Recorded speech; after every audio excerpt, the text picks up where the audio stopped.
वो जो का नाम आइसर इंजन से चलती है, तो आइसर इंजन का जो हैंडल लगाया जाता है वो स्टार्टिंग में बहुत टाइट लगता है। कोई मतलब अगर बहुत कमज़ोर इंसान है तो उसे अकेला चालू नहीं कर पाएगा।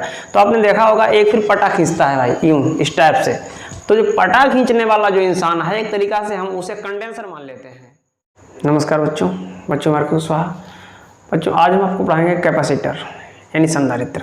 संधारित्र किसे कहते हैं, इसकी कैपेसिटेंस क्या होती है, किन किन बातों पर डिपेंड करती है। कैपेसिटेंस यानी धारिता।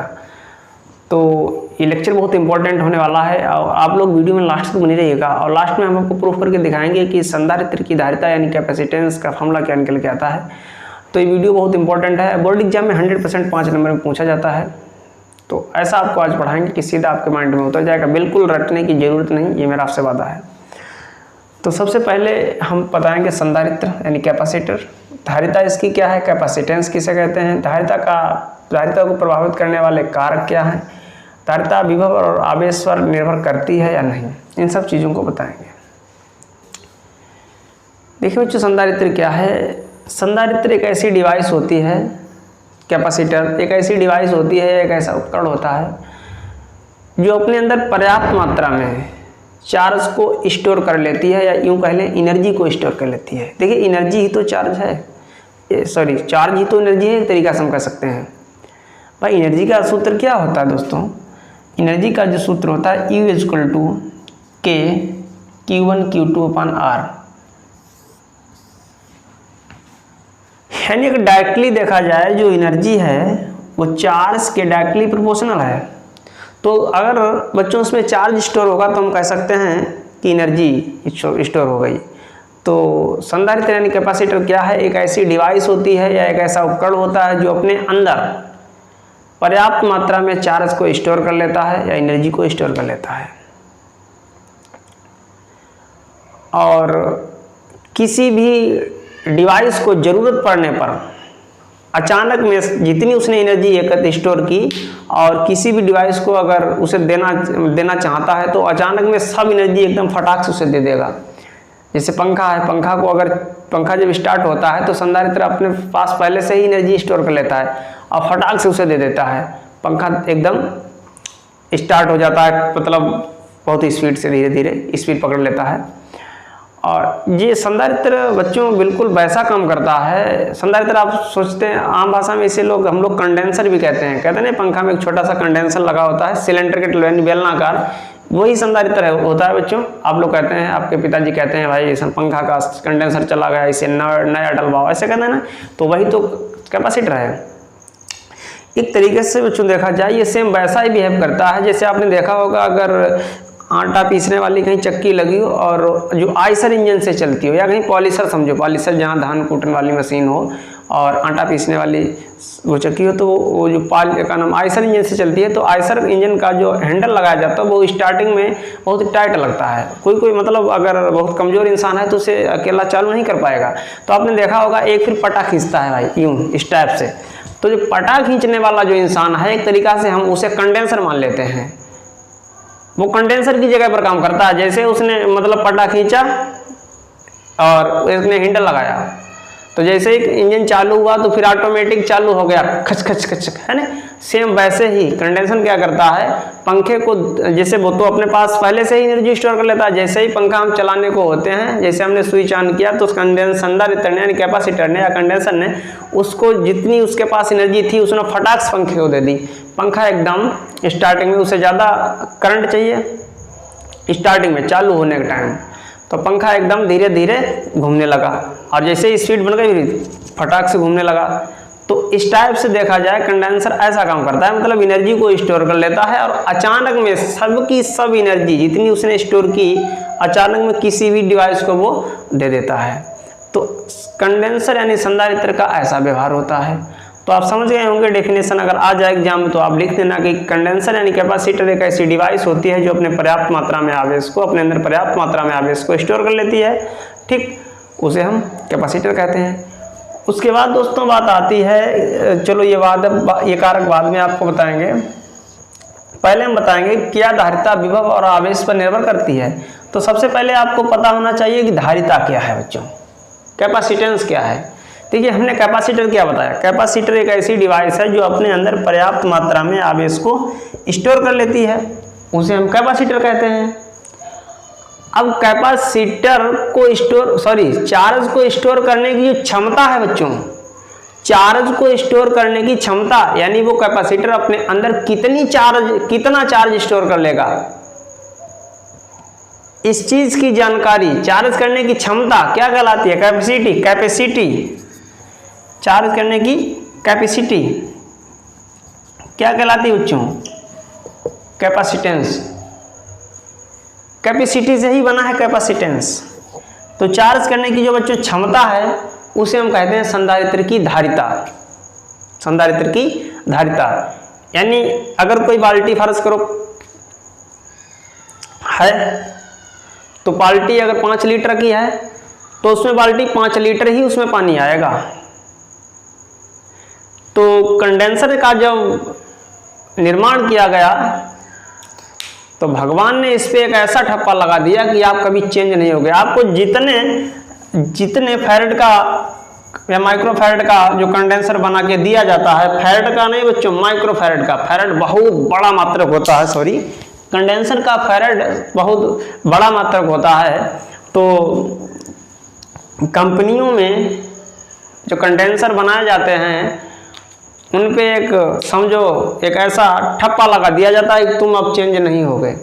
तो अगर किसी आपने डिवाइस में देखा होता, कहीं पर लिखा होता 5 माइक्रोफैरेड, है ना, अगर आप उसका का नाम कोई भी अपना पंखा का या फिर किसी भी का कंडेंसर निकाल के देखेंगे 5 माइक्रोफैरेड या 10 माइक्रोफैरेड इस टाइप से लिखा होता है, तो इसका मतलब यह है माइक्रोफैरेड, यानी उसकी धारिता को चेंज नहीं किया जा सकता। जैसे बाल्टी अगर आपके पास 5 लीटर की है, क्या बताओ वो 6 लीटर की बन जाएगी? 5 लीटर का अगर उसमें 5 लीटर पानी आता है तो 5 लीटर ही आएगा। तो इस टाइप से उसे हम 5 लीटर आने की बाल्टी में 5 लीटर आने की जो कैपेसिटी, पानी के आने की कैपेसिटी क्या कहलाती है? क्षमता कहलाती है ना बच्चों। तो मतलब कैपेसिटेंस यानी धारिता क्या है? किसी भी संधारित्र में आवेश ग्रहण करने की क्षमता, चार्ज को स्टोर करने की क्षमता, उसकी धारिता यानी कैपेसिटी कहलाती है। अब बच्चों कैपेसिटी को रिप्रेजेंट किया है, ध्यान से देखना, कैपेसिटी को रिप्रेजेंट बच्चों किया गया है C से और बताया गया है Q/B। चार्ज और पोटेंशियल डिफरेंस का जो रेशियो है, चार्ज और पोटेंशियल का जो रेशियो है बच्चों कैपेसिटेंस कहलाता है। अब मेरा आपसे एक क्वेश्चन है, सुनना जरा ध्यान से, बताइए अगर मैं आपसे क्वेश्चन कहें कि जो कैपेसिटेंस यानी जो धारिता है वो क्या चार्ज पे डिपेंड करती है या फिर पोटेंशियल पर, विभव पर डिपेंड करती है? तो याद रखना बच्चों, आप सोचते होंगे कि हाँ इसकी जो धारिता है वो चार्ज पर भी डिपेंड करती है और विभव पर भी डिपेंड करती है। बच्चों ये बिल्कुल गलत है।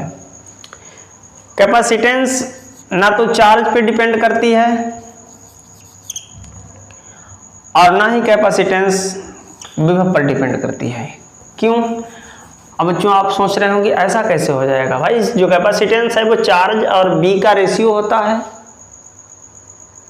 तो इससे इस पर डिपेंड होना चाहिए। ऐसा नहीं, सुनना जरा ध्यान से, आपने ओहम्स लॉ पढ़ा होगा बच्चों, पूरा हम आपको फील करा रहे हैं ऐसा होता क्यों। ओहम्स लॉ क्या होता है? ओहम्स लॉ ने ये बताया था कि जब किसी चालक में इलेक्ट्रिक करंट प्रवाहित किया जाता है तो उसके सिरों पर जो पोटेंशियल डिफरेंस जनरेट होता है B, वो उसमें प्रवाहित धारा I के अनुक्रमानुपाती होता है। यही तो बताया था, यही तो ओहम्स लॉ है बच्चों। अगर यहां से हम इसे सिंप्लीफाई करूं तो ये बनेगा B = RI।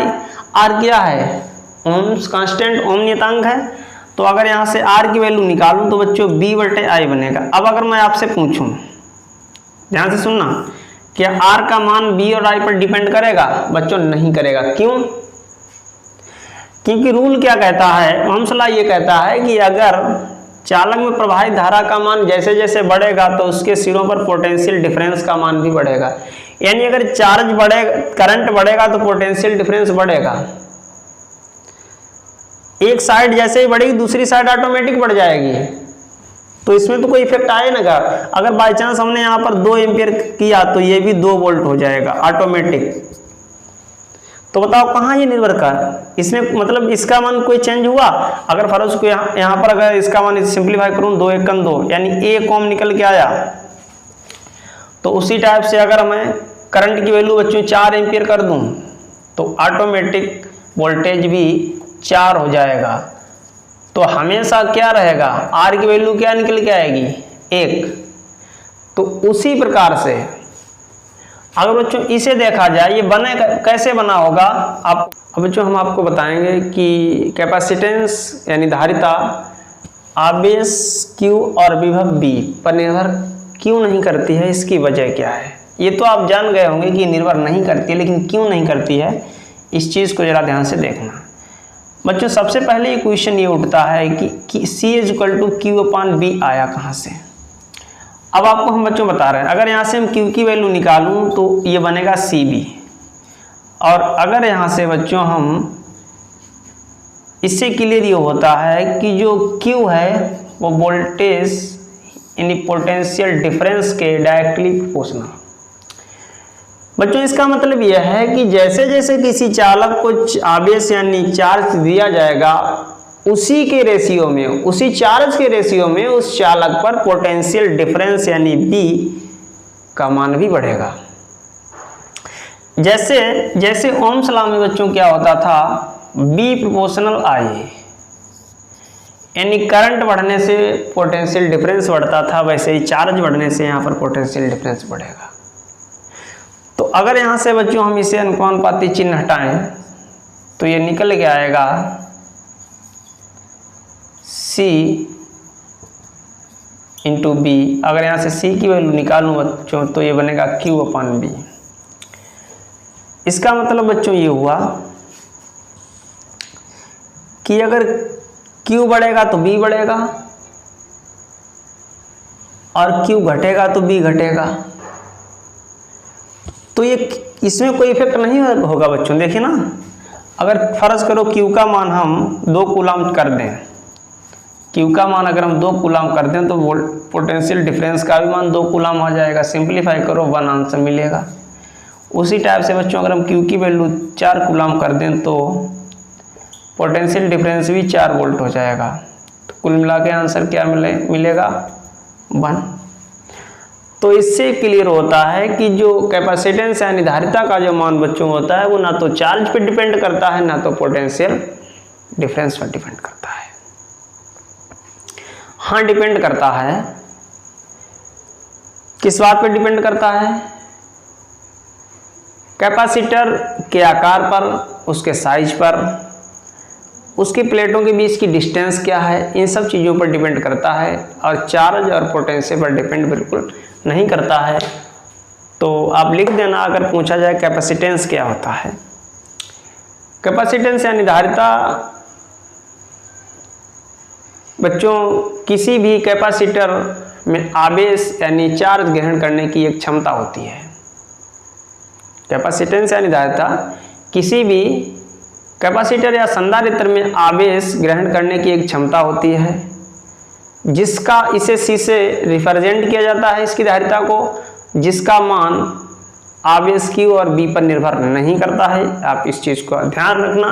ऐसा नहीं आपने देख लिया C = Q/V तो इस पर डिपेंड करता है, बच्चों इस पर डिपेंड नहीं करता है। हम आपको बता चुके हैं, क्योंकि रूल ये कहता है कि अगर किसी चालक को आवेश Q दिया जाए तो उसी के रेशियो में उस पर पोटेंशियल डिफरेंस जनरेट होगा, यानी Q बढ़ेगा तो B बढ़ेगा। तो कहने का मतलब अगर यहाँ से हम इसको हटाएंगे तो C निकल के आता है, जो कि अनुपाती नियतांक है, और C = Q/V। तो जिस रेशियो में Q का मान बढ़ता जाएगा, जस्ट उसी रेशियो में B का मान बढ़ता जाएगा, और C का एक निश्चित आंसर निकल के आता रहेगा हमेशा, कभी भी C का मान चेंज ही नहीं होगा। आपने देखा होगा अक्सर कि कोई सी भी आप जब अपना डिवाइस यानी उपकरण खोलते हैं तो उसके अंदर एक कैपेसिटर यानी संधारित्र लगा होता है, चाहे पंखा ले लो, चाहे का नाम टीवी वगैरह या फिर फ्रिज जग वगैरह है ना, कूलर वगैरह, तो उसके अंदर एक कैपेसिटर यानी संधारित्र लगा होता है। तो उस पर एक निश्चित वैल्यू लिखी होती 5 माइक्रोकूलम, 5 माइक्रोफैरड या 10 माइक्रोफैरड, इस टाइप से उस पर लिखा होता है। इसका मतलब संधारित्र को जब भी बनाया गया तो उस पर एक निश्चित उसकी कैपेसिटी दे दी गई कि भाई अब तुम चेंज नहीं हो सकते, अब तुम्हारी कैपेसिटी इतनी ही रहेगी। अब उसके ऊपर एक निश्चित कैपेसिटी की मोड़ लगा दी गई कि जाओ हमेशा के लिए अब तुम इसी कैपेसिटी के बन के तैयार हो गए, तो इसकी कैपेसिटी को कभी भी चेंज नहीं किया जा सकता। अब चेंज किया जा सकता है लेकिन दूसरे तरीके से, ठीक, वो बताता हूँ आपको। तो आप इसके, और इसका बच्चों यूनिट होता है कूलाम पर वोल्ट, कूलाम प्रति वोल्ट, आप इसका यूनिट लिख देना। इसका यूनिट फैराड भी हम इसे कहते हैं। बच्चों याद रखना, फैराड जो होता है संधारित्र की धारिता का बहुत बड़ा मात्रक होता है। तो आपने अक्सर देखा होगा सवालों में, न्यूमेरिकल्स में जो क्वेश्चन देते हैं, माइक्रोफैराड, पिकोफैराड, नैनो फैराड इस टाइप से लिखे होते हैं। डायरेक्टली फैराड कम लिखा होता है, लिखने के लिए लिख दें, लेकिन एक फैराड बच्चों इतना बड़ा मात्रक होता है संधारित्र की धारिता का कि एक फैराड अगर हमें संधारित्र की बच्चों धारिता प्राप्त करनी है, तो अगर याद रखना, अगर संधारित्र की प्लेटें बच्चों वर्गाकार हैं, कैसी हैं, अगर संधारित्र की प्लेटें वर्गाकार हैं और आपसे कोई कहे कि 1 माइक्रोफैराड हमें धारिता प्राप्त करनी है, तो बच्चों याद रखना इन प्लेटों का जो साइज यानी इनकी जो लेंथ है वो 34 किलोमीटर होनी चाहिए।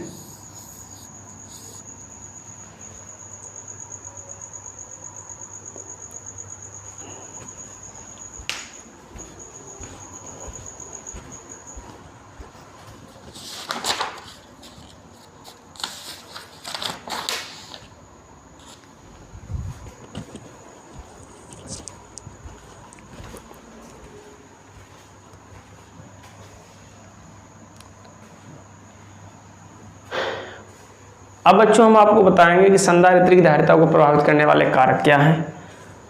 तो ये पॉइंट हमने बता दिया बच्चों, कैपेसिटेंस की धारिता किसे कहते हैं, डेफिनेशन आपको बता दी है, आप सूत्र लिख देना। और क्या ये विभव और क्या इसका मान विभव बी और आवेश के ऊपर निर्भर करता है, तो आपका आंसर रहेगा नहीं करता है, ठीक। अब ये वाला बच्चों पॉइंट बचा है, हम आपको बताएंगे कि संधारित्र की धारिता को प्रभावित करने वाले कारक क्या क्या हैं।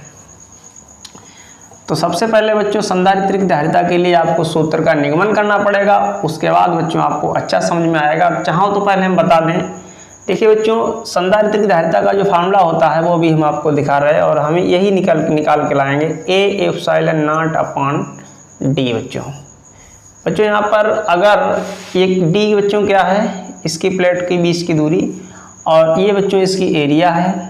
एरिया की तुलना में बच्चों डी का मान बहुत कम होता है, याद रखना, एरिया की तुलना में डी का मान बहुत कम होता है, यानी प्लेटें बहुत ज़्यादा पास होनी चाहिए, बताएंगे। और बच्चों जी जिस मीडियम में रखा है, समझो ये निर्वात में रखा है, वहाँ का परावर्तनांक के है, तो बच्चों निर्वात या वायु में जो के की वैल्यू होती है बच्चों वो 1 होती है, इसलिए हम इसको यहाँ पर नहीं लिख रहे हैं, ठीक। तो ये निर्वात के लिए हम फार्मूला प्रूव कर रहे हैं, तो ये फार्मूला बच्चों होता है निकल के। तो देखा जाए कि जो धारिता बच्चों डायरेक्टली एरिया के डायरेक्टली प्रोपोर्शनल है, यानी एरिया बढ़ेगी तो धारिता बढ़ेगी, और उनके बीच की डिस्टेंस अगर घटेगी तो धारिता बढ़ेगी। मतलब डिस्टेंस कम से कम होनी चाहिए, एरिया अधिक से अधिक होनी चाहिए, तो ऐसे केस में धारिता सबसे हाईएस्ट होगी, क्योंकि बच्चों जो धारिता है वो इनके बीच की डिस्टेंस डी के इन्वर्सली प्रोपोर्शनल और इनके एरिया के डायरेक्टली प्रोपोर्शनल है। बच्चों फार्मूला कैसे प्रूफ करेंगे, आपको थ्योरी में लिख देना है कि माना कि 2 समांतर प्लेट संधारित्र हैं जिनके प्रत्येक की एरिया कैपिटल ए है और उनके बीच की दूरी स्मॉल डी है, ठीक। फर्स्ट प्लेट पर पृष्ठीय आवेश घनत्व प्लस सिग्मा और सेकेंड प्लेट पर पृष्ठीय आवेश घनत्व माइनस सिग्मा है। इस चीज़ को भी आप लिख देना। उसके बाद बच्चों लिखना आप क्या लिखेंगे, अगर हम फर्स्ट प्लेट यानी पहली प्लेट के कारण बच्चों तीव्रता लिखें,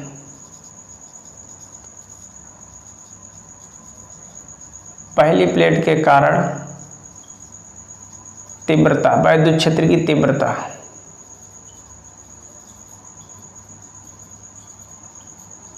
वैद्युत क्षेत्र की तीव्रता, तो जो लिख देंगे E1 equal to sigma upon 2 epsilon not.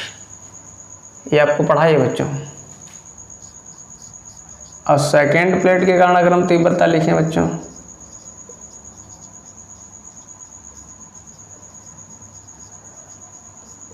लिख देना E2 equal to sigma upon 2 epsilon naught. क्योंकि बच्चों किसी भी अनंत समतल प्लेट के कारण वैद्युत क्षेत्र की तीव्रता ये हम प्रूफ करवा चुके हैं। अब बच्चों अगर नेट तीव्रता हम लिखें, नेट तीव्रता तो हमारी रहेगी E1 प्लस E2।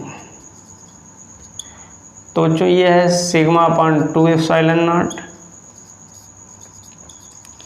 हर समान है तो ये हो जाएगा 2 सिग्मा अपॉन 2 एप्सिलॉन नॉट, ये इससे कैंसिल हो जाएगा बच्चों। और सिग्मा क्या होता है बच्चों, सरफेस चार्ज डेंसिटी यानी total charge upon total area. ठीक, सिग्मा होता है बच्चों total charge upon total area. अब बच्चों अगर यहाँ से हम E की जगह पर बच्चों E क्या है, वैद्युत क्षेत्र है, इंटेंसिटी ऑफ इलेक्ट्रिक फील्ड, तो बच्चों E का मान होता है B/D। प्रत्येकांक डिस्टेंस पर पोटेंशियल डिफरेंस की value intensity of electric field कहलाती है बच्चों। तो E की जगह पर हम रख सकते हैं B/D, और बच्चों A नीचे आ जाएगा और इस Q की जगह पर आएगा CB। बच्चों B से B ये कैंसिल हो जाएगा तो 1/D equal to C upon epsilon naught. जब बच्चों क्रॉस गुणा करेंगे तो C into D A epsilon naught, यानी जो C बराबर A एप्सिलॉन नॉट बटे D। मात्रक बच्चों इसका रहेगा फैराड। ठीक, इससे बच्चों क्लियर होता है कि संधारित्र की जो धारिता यानी कैपेसिटेंस है, इसका मान बच्चों एरिया और डी पर निर्भर करता है। कैसे बच्चों निर्भर करता है, धारिता का मान एरिया के बच्चों डायरेक्टली प्रोपोर्शनल होता है। उसके बाद इसके बीच की दूरी जो डी है बच्चों, इसके इन्वर्सली प्रोपोर्शनल होता है। इसका मतलब बच्चों ये हुआ, अगर पेपर में आ जाए कि संधारित्र की धारिता को प्रभावित करने वाले कारक क्या हैं, तो आप कहना 2 ही कारक हैं, सॉरी 3 कारक हैं। मीडियम की परमिटिविटी भी इसको प्रभावित करती है। ये जिस मीडियम में रखा है इस हिसाब से भी इसकी वैल्यू चेंज होती रहती है, याद रखना। तो मीडियम की परमिटिविटी के भी ये डायरेक्टली प्रोपोर्शनल है अगर देखा जाए। ठीक, इस टाइप से, क्योंकि यहाँ पर हम निर्वात नहीं लगाएंगे, क्योंकि अब अगर मीडियम चेंज होगा तो उसकी वैल्यू उस हिसाब से वैरी करेगी, है नहीं। तो अगर देखा जाए एरिया के डायरेक्टली प्रोपोर्शनल, मीडियम की परमिटिविटी के डायरेक्टली प्रोपोर्शनल, और इनके बीच की दूरी डिस्टेंस, बीच की दूरी डी के इन्वर्सली प्रोपोर्शनल। बच्चों याद रखना, निर्वात की जो परमिटिविटी यानी परावर्तनांक होता है,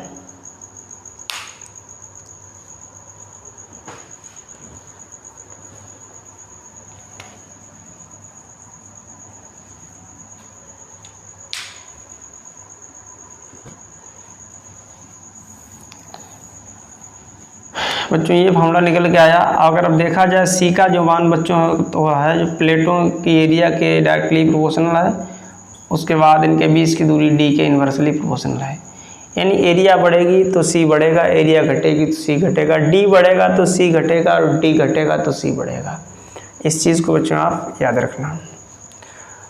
तो बच्चों आज के लिए इतने, अगर एक वीडियो अच्छा लगा हो तो प्लीज़ वीडियो को लाइक करना, ज़्यादा से ज़्यादा शेयर करना, और चैनल पर नए हैं तो चैनल को सब्सक्राइब जरूर कर लेना, इससे जब भी हम वीडियो अपलोड करेंगे उसका नोटिफिकेशन आपके पास सबसे पहले आ जाएगा। Thanks for watching.